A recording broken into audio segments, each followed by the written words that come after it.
Hello there. Well, I've been asked some questions, all very difficult, which I'll try to reply to. And I've put them on my computer and I'm going to read you the answers. The first question was, what were some of the business or marketing lessons I learned from David Ogilvy? And I was thinking about this and I was suddenly realised that they had more to do with general principles than specific things. When I read his book, which I did when I was in my mid-20s when it first came out, it didn't tell me very much about creative or copy that I didn't already know, because I'd been studying all the time since I came into the business. I may have stolen one idea from him which didn't work, which was to do with the positioning of a coupon in an advertisement. But he had a tremendous influence on me in the sense that he was a very inspirational writer and speaker. And I'm looking here, there's some of the things that he told me when I was working for him. We together worked to get an account, a big account for my agency. And he rang me up a while after we'd got the account and he said, "Have you made any mistakes yet?" And I said, "Yes." And he said, Have you owned up?" And I said, "Yes." And he said, "Good. Always own up when you screw up." I think in terms of the style of his communications, the thing that I think affected me most was don't talk down to customers. His advertising tended to be, for the most part, talking to people as though they were adults in an adult sort of way, using adult language, not the, talking in as though they're all idiots. As he used to say, the customer is not a moron, she is your wife. I was hugely impressed by his speaking style. I saw him speaking in London and I was absolutely mesmerised, and I thought, my God, I'd like to be able to do that, and I'll come back to that in a little while. His background was in research, and therefore I was very, very influenced by his views on the importance of research. And I realised that you couldn't do very good creative unless you had really done your homework. I learnt from him the importance of charm, which I'll come to again. He was a man of extraordinary charm. I learnt from him the importance of promoting the agency. Very few agencies actually promote themselves very well. You'll notice, for instance, that they may all tell you to advertise, but they don't advertise themselves.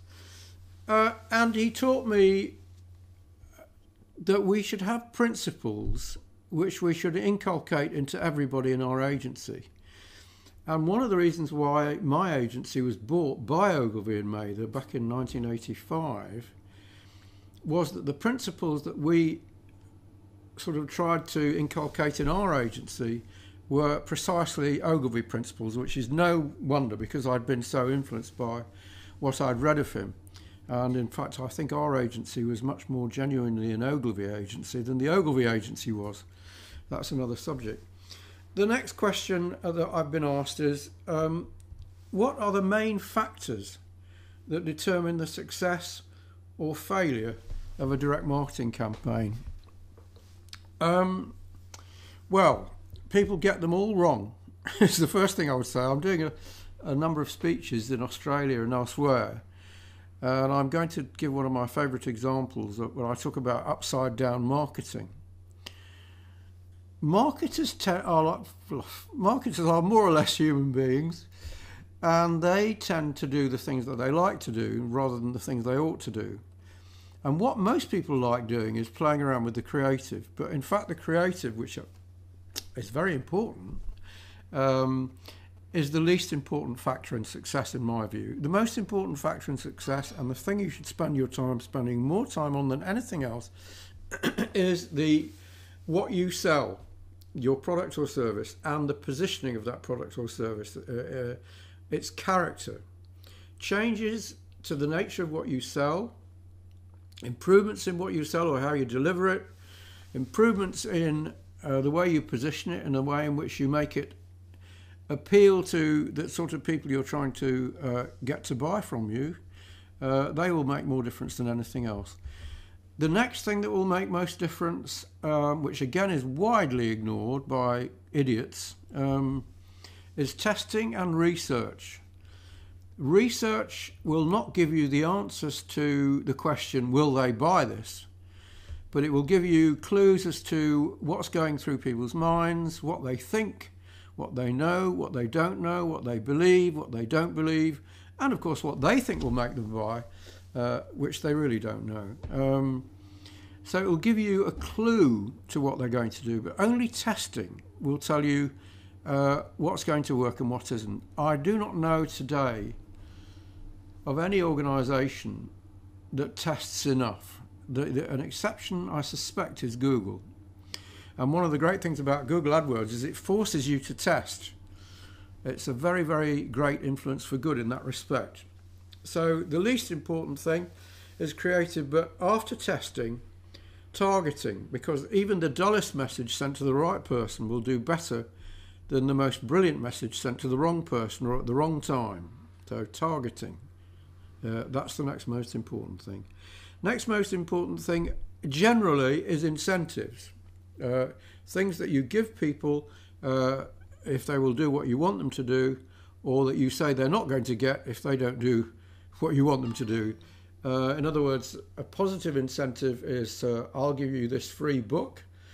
A negative incentive is we've only got 3 places left and this offer closes on Wednesday night. These work very, very well.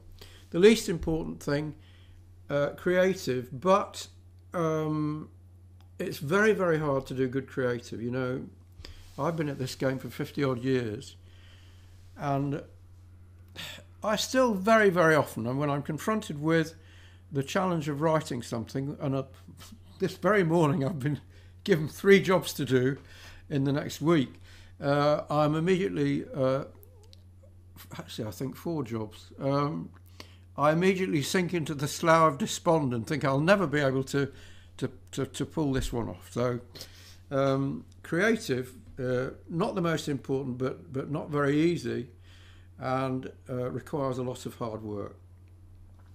Next question, what are the keys to get people to read and respond to an offer? Well, the answer is, in the old American rhyme, tell me quick and tell me true what your product's going to do, or else my love to hell with you. And I quote actually in my book, Common Sense Direct and Digital Marketing, Dr. Johnson, of whom I'm a great admirer, the great 18th century writer, who said, promise, large promise, is the soul of an advertisement. So to get people to read or respond, you have to promise them something they dearly want. They have to do it very, very quickly. Don't flannel around, get to the point. And there is the other side, the other side of the coin. When we talk about promising something, it's not just promising a benefit, but promising that people will avoid something that they don't want. And I'll talk about that in a moment. The next most important thing, if you want to get them to read and respond, and I don't know why this says read and respond, because as far as I'm concerned, I employ precisely the same techniques if I'm writing a commercial or a telephone script or whatever it may be. It's not just reading or radio script.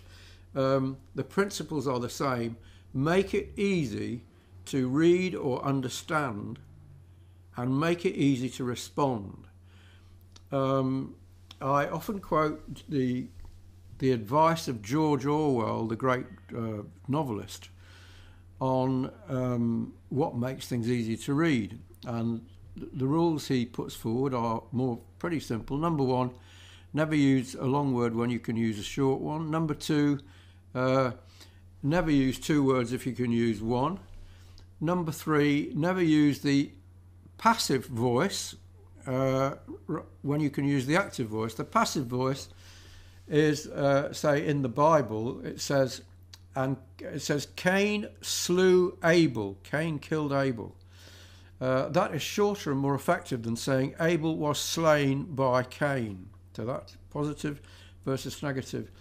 He then says never use jargon, which is one of the things that people hate most, which is used an awful lot in meetings and in marketing. Never use jargon. And he also says ignore any of these rules rather than write something that's ridiculous. I think I've covered them all. Nearly all copy ignores one or more, and very often all these rules. So if you want to get people to read and respond, you've got to do that. And of course, I'm going to talk to you about response in a minute, but if you want people to reply, you better ask them, and I'll talk about that in a minute. Then the next question, what would you say is the number one factor that makes people buy? Very, very simple. The number one factor, there are two really, hope of gain or fear of loss. Those are the things that make people act and respond and buy. They hope they'll gain something, or they hope they'll avoid something. I've said that in different ways already. This is, by the way, not a complicated business. But as Einstein observed, any intelligent fool can make something complicated. It takes courage and a genius and a touch of courage to make it simple. So emotion is the thing that drives people. Those words, gain and loss and hope, they're all emotional words. Do not assume for 1 second that reason is going to persuade people to do what you want them to do. You have to get them here before you can get them here. What elements make a great piece of copy? Well, there is the formula, again, which I cover a lot. Attention, interest, desire, conviction and action, AIDCA. Gain attention with a promise of some kind. Get people interested by enlarging upon the promise you've made. Going on, saying, I promise you this. You could say, we're doing work for a firm in Finland that sells slimming products. And we start by saying, let's say you could lose 12 kilos in the next 20 days. And then you enlarge on this. That's the promise. Then you get the interest where you say, yes, it's true. You really could. And Mrs. So-and-so of so-and-so, blah, blah, blah.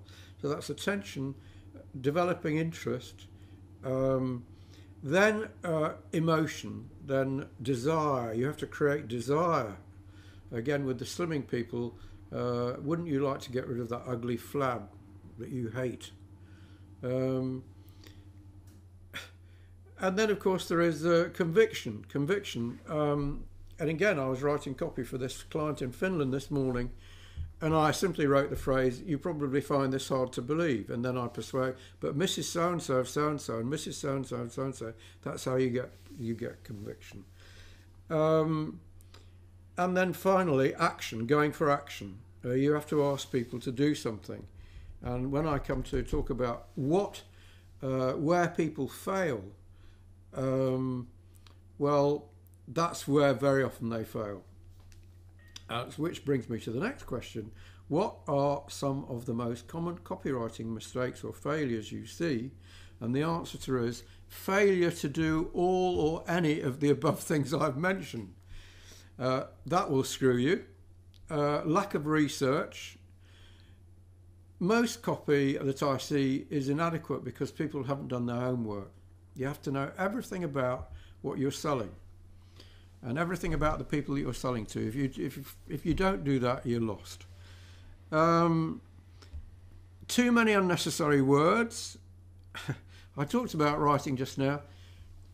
Don't make the people that you're talking to have to work too hard. You should do the work so they don't have to do the work. So any unnecessary words, any waffle is pointless. And then not just too many unnecessary words, but too few necessary words. Very often people waffle, but they don't put in the things they should be putting in. They miss out things they should be putting in. And one example is a testimonial. People do not use testimonials nearly enough. And I gave the example of a testimonial just now. in the copy that I was working on this morning. And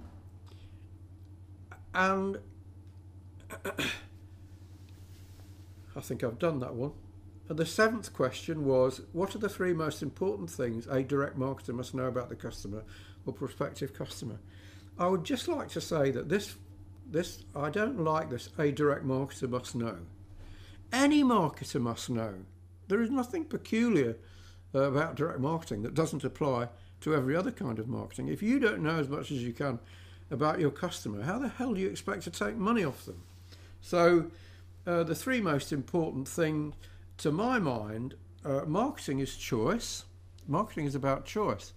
When you are conducting marketing, when you're sending somebody a message, you are really saying, I want you to choose me rather than someone else. So one of the things you want to know about the customer is, where else could they turn to get the same result? What else could they buy? What are we competing with? What else is in their mind? I want to know, what do they think about us? What do they know about us? I always ask this in my briefing document. Have you written to these people before? What's happened? What do you think they think about you? What do you think they think about your competitors? This is all to do with choice, yeah? Very, very important. And of course, going back to what I was saying before, what do they hope or fear for in their lives? Yeah, you want to know these people intimately. You want to know what drives them, what worries them, what excites them, what delights them, everything. You know, you really got to try and get to know them as well as any human being can get to know another. Next question, how often should we be communicating with our customers or prospective customers? If I had £1 or $1 or €1 for every time somebody asked me that, I'd be much, much better off. And the answer is extremely simple. It isn't once a day, it isn't once a week, it isn't once a month, it isn't once a year. It's very, very simple. It's as often as you can think of something interesting to say to them. And I will tell you now, I don't know you, maybe I do know some of you. I don't care who you are. If you cannot find something interesting to say about what you sell every day, there's something wrong with you. Yeah? You're bored with your job, or you're bored with the product, or you don't understand the product. Personally, I communicate with my own list one way or another, several ways each week. I blog to them, I write emails to them, I do other things like Twitter and so on. I would suppose that every week maybe 40 messages or more come from me one way or another, Facebook as well. And they're just things that I find interesting. And it seems that other people find them interesting.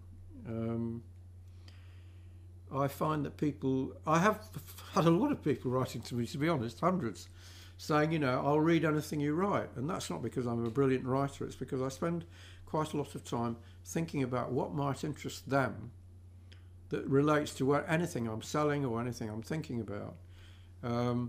So it's not just when I say you should write as often as you find something interesting to say, not just something interesting to say about your product or your service, which may not interest them, but anything that you think is to do with them that might be linked, however vaguely, to your product or your service or to how they feel about you. Because one of the things you've got to do is to try and make people like you. Yeah, and you do that not by being a bore, but by being interesting. Very, very difficult question next, and I found it said, what are your favourite examples of charm that have been successfully used in marketing?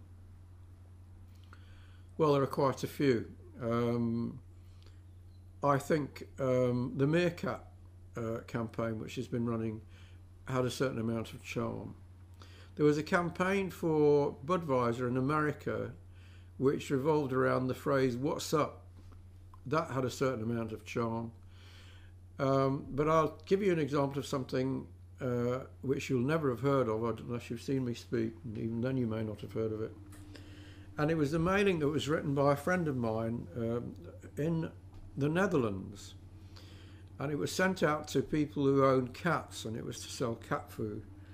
And I've got the letter in front of me, and it had a leaflet in it, and it had a picture of a cat falling over, standing on his head, and he was saying, "Oh, that's not easy." And the letter said, "This letter is really meant for your cat, but since I don't know his name, I'm addressing it to you. Perhaps you know me.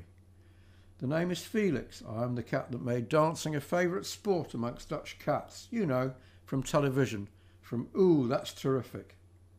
They had a campaign that had a dancing cat on television. Yeah? And nowadays it appears that a lot of cats try to dance too, but not all of them manage to do very well. That is why I have prepared a cat placemat on which the proper steps are explained. It is a very nice placemat, if I may say so, and handy because not every cat has the finest of table manners, but never mention that to him. We have our pride too. Your cat is getting it free if blah, blah, blah. That has a lot of charm. I've shown that, many times when I've been doing talks, and it never fails to make people smile. That's what charm is all about. It's a very, very difficult thing to put a hand on, to put a handle on. I actually have shown, again, 3 or 4 times, maybe 3 times, in seminars when I've been talking about copy. I show a clip of David Ogilvy, who did a video for me once to sell the agency to Xerox. We wanted to get the Xerox account, and it's extraordinarily charming. And I show this example, and I actually say to people, now if you were to print out that short video, number one, it would be a perfect piece of copy, almost perfect, yeah? He does everything you need to do, and he's very, very charming. And the last question, my God, thank God for that. What was the catalyst for me to start doing speaking engagements and training people in direct marketing? Very interesting question. First of all, when I saw David Ogilvy, as I said, I thought, I wish I could do that. Secondly, I was always very interested in performers, in entertainment. I really would have liked to have been a stand-up comedian.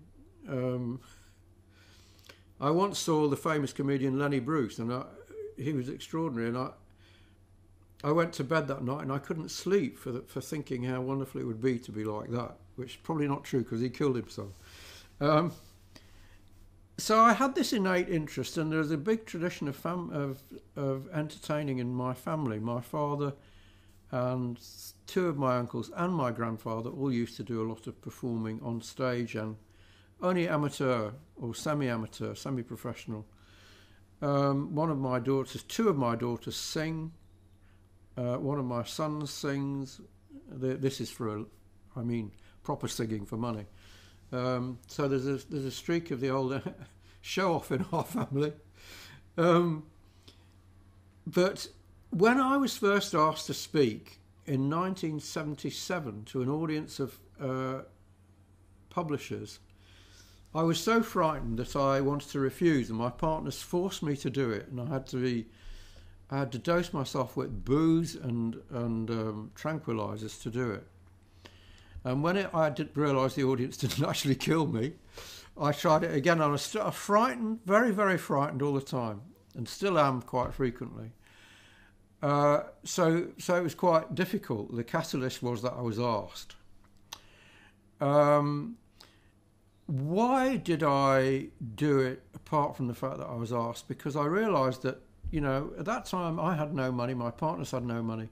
We had to make our agency succeed or die in the attempt.